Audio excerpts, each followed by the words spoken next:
સુરત મહાનગરપાલિકાએ શહેરમાં વિવિધ સ્થળે ફાળવવામાં આવેલા વિકલાંગ કેબિન મુદ્દે વધુ એક વિવાદ બહાર આવ્યો છે। અત્યાર સુધી વિકલાંગોને કેબિન ફાળવવામાં આવતી ન હોવાનો વિવાદ હતો, પરંતુ હાલમાં જ પાલિકાએ જે જગ્યાએ કેબિન ફાળવી છે તેની જગ્યાએ બીજી જગ્યાએ કેબિન ચાલુ કરવા તથા વિકલાંગને બદલે અન્ય લોકો કેબિન ચલાવતા હોવાની ચોંકાવનારી ફરિયાદ થઈ છે।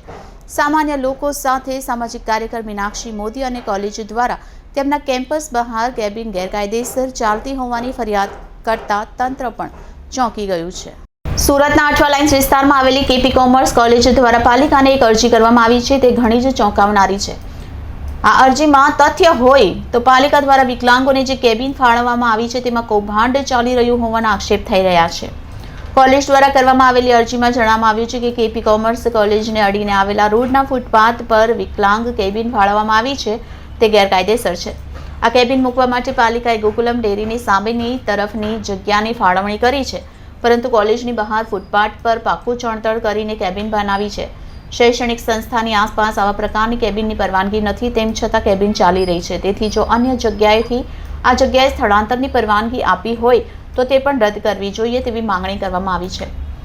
સામાજિક કાર્યકર મીનાક્ષી મોદીએ કહ્યું કે ગેરકાયદે કેબિન વિરુદ્ધમાં એક અન્ય પણ અરજી થઈ છે, તેમાં પાલિકાએ જેમને કેબિન ફાળવી છે તેની જગ્યાએ અન્ય લોકો ધંધો કરી રહ્યા છે અને આ કેબિન કોલેજ બાજુમાં હોવા છતાં પણ તમાકુ સિગારેટનો ધંધો કરવામાં આવે છે તેવો આક્ષેપ કરવા સાથે અસામાજિક તત્વો અહીં અડિંગો જમાવે છે તેવી પણ ફરિયાદ કરવામાં આવી છે। પાલિકાએ ફાળવેલી એક દિવ્યાંગ કેબિન અંગે કોલેજ દ્વારા અને અન્ય દ્વારા પણ અરજી કરવામાં આવી હોવાથી તે ચર્ચાનો વિષય બન્યું છે।